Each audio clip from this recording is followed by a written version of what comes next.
Meus amados, a paz do Senhor, boa tarde a todos.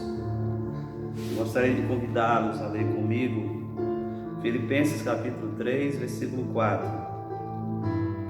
Ainda que eu também poderia confiar na carne, se algum outro pensa que pode confiar na carne, eu ainda mais.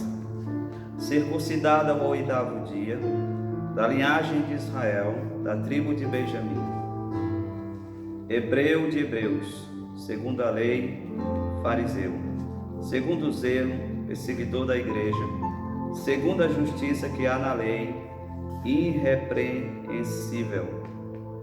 Mas para mim o que era lucro, considerei-o perda por causa de Cristo. E na verdade tenho também por perda todas as coisas, pela excelência do conhecimento de Cristo Jesus, meu Senhor, por quem sofri a perda de todas essas coisas, e as considero como refúgio, para que possa ganhar a Cristo.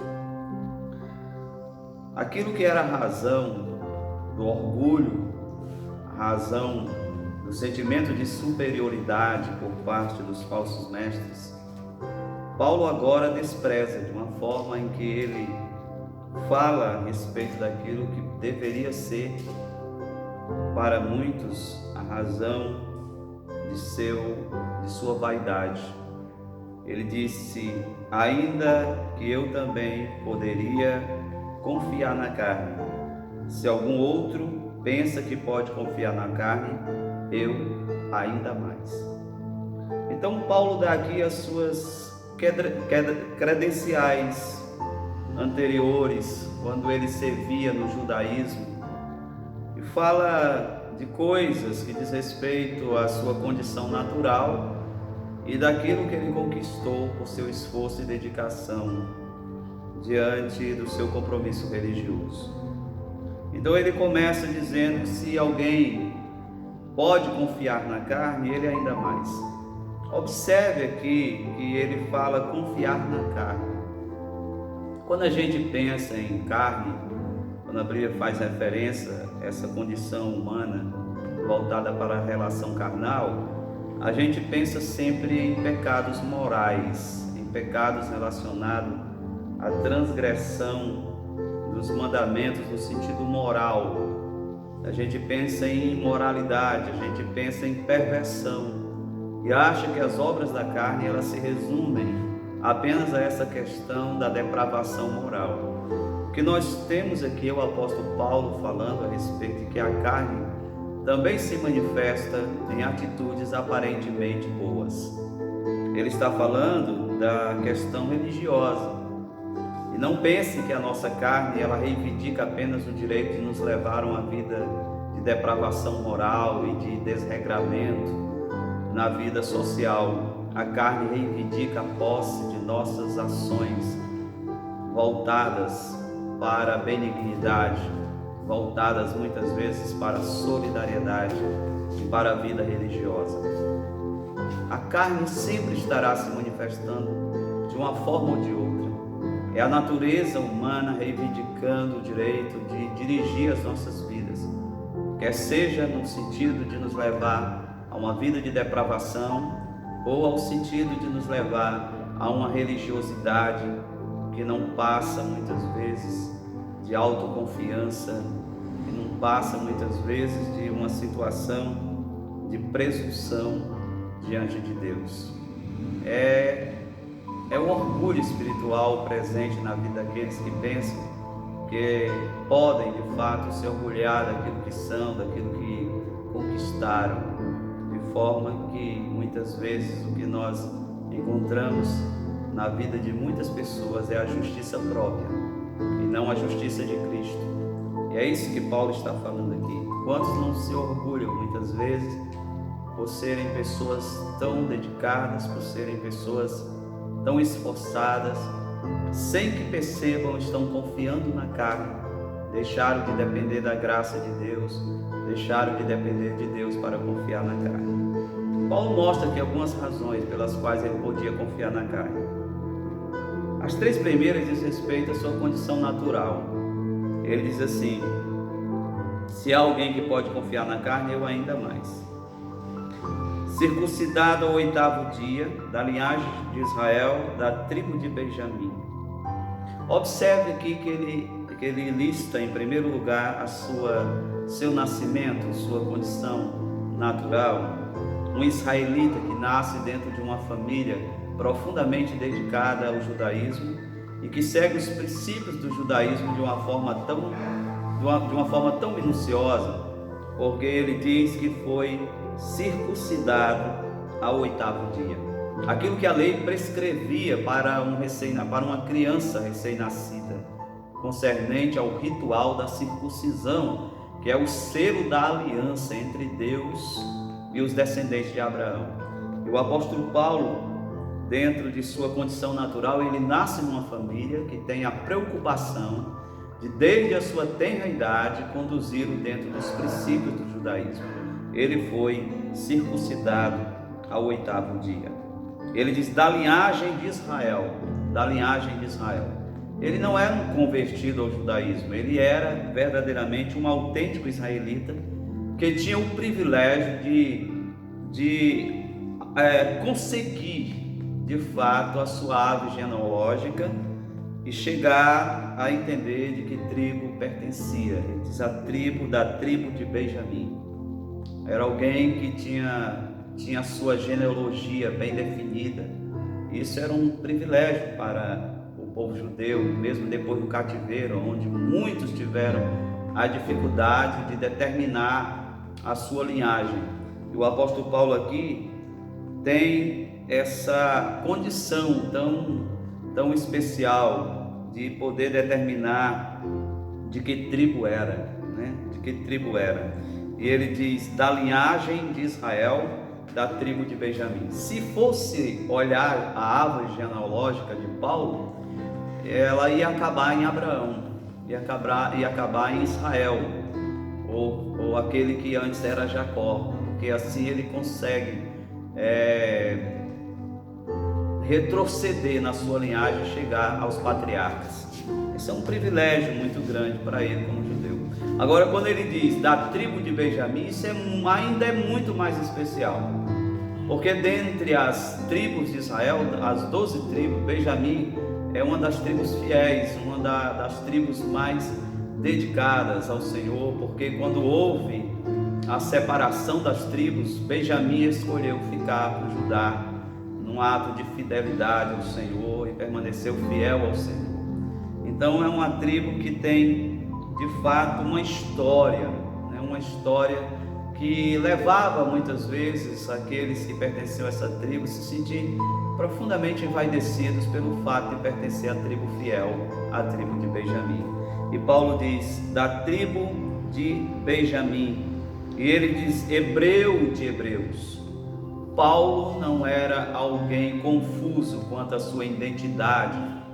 As escrituras nos diz que ele era hebreu de hebreus. Isso indica que ele culturalmente era um hebreu, não era um helenista, não era um judeu que tinha sido aculturado pela cultura grega, influenciado pelo helenismo, mas era alguém que preservou as tradições, preservou tudo aquilo que diz respeito à história, a história do povo hebreu. Tanto é que ele fala o hebraico, ele fala o aramaico, ele fala de forma fluente, ainda que tenha aprendido o grego, vivido em território onde a influência grega era muito grande.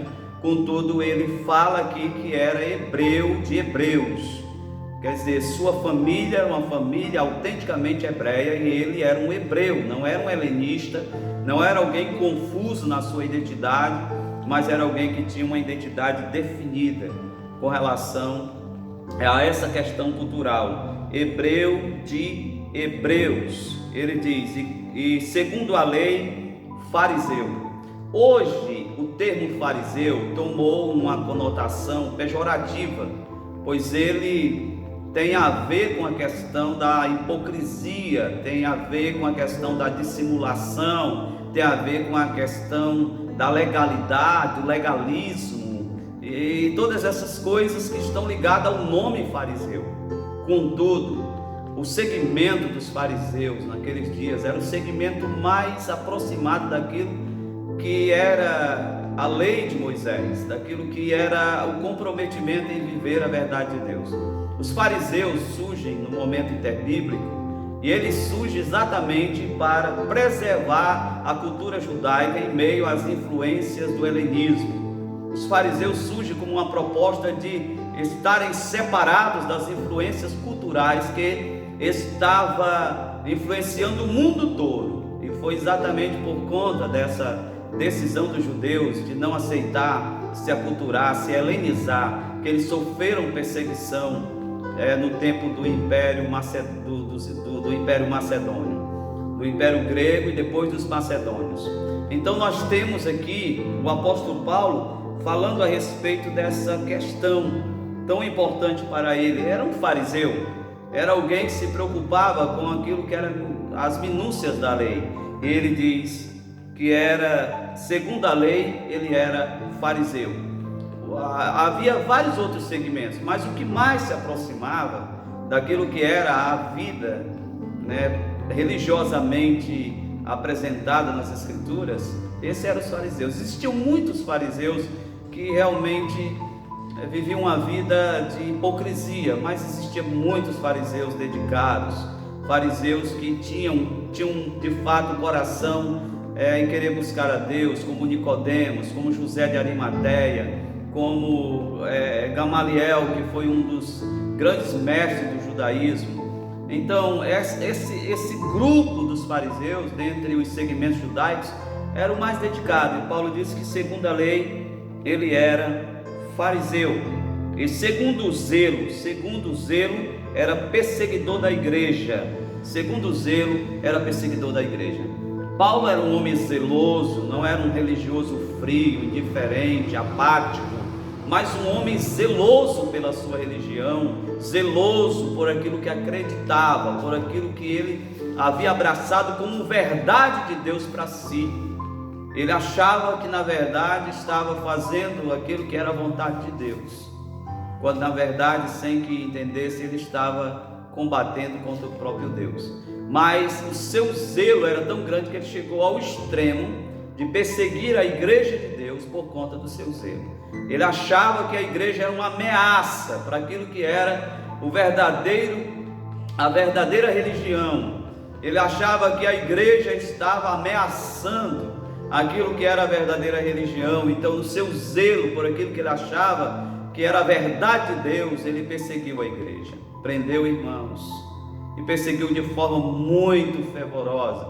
O zelo de Paulo era uma coisa impressionante, e ele transfere este zelo que ele tinha no judaísmo para o cristianismo. Quando ele abraça a fé cristã, esse zelo agora, que é próprio de sua condição e de sua personalidade, é aplicado agora em defender a fé cristã, é aplicado agora em defender aquilo que é o cristianismo. Então ele diz, segundo o zelo, perseguidor da igreja.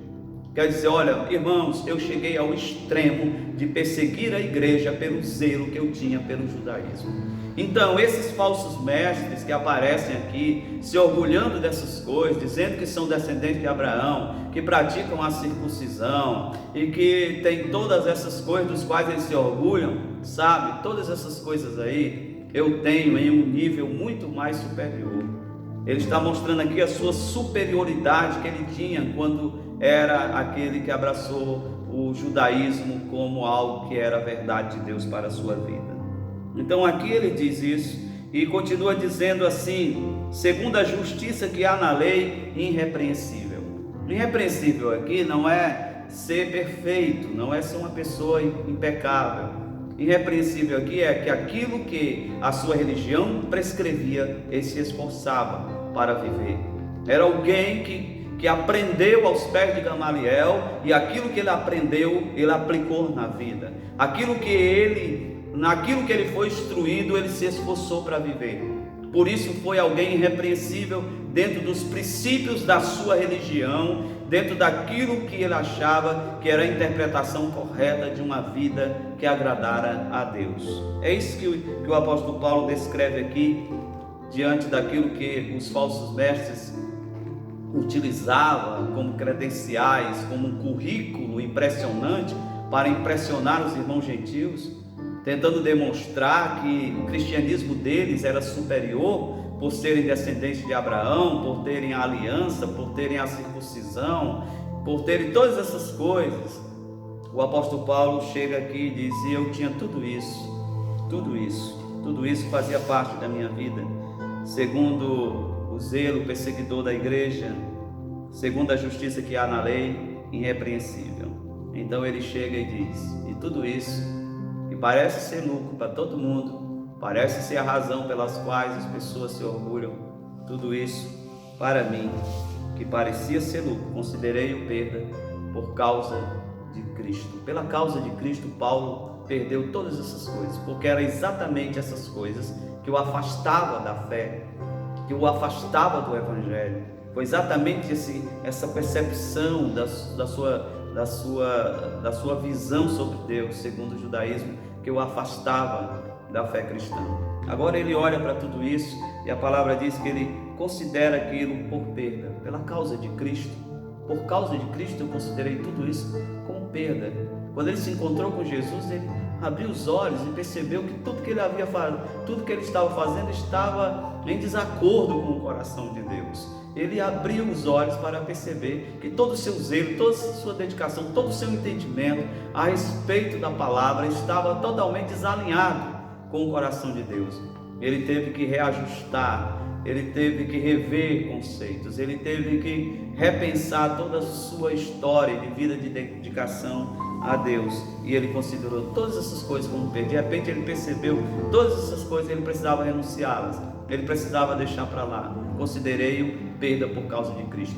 Observe que quando Paulo fala aqui de perda, ele não fala de perda como uma perda involuntária, ele não fala de perda como uma perda de algo que lhe foi tirado forçosamente, como se aquilo foi roubado dele, arrancado dele. Não, são perdas voluntárias, são entregas, são renúncias, são abandono voluntário dele, algo que parte dele, não foi lhe tirado, não foi arrancado dele.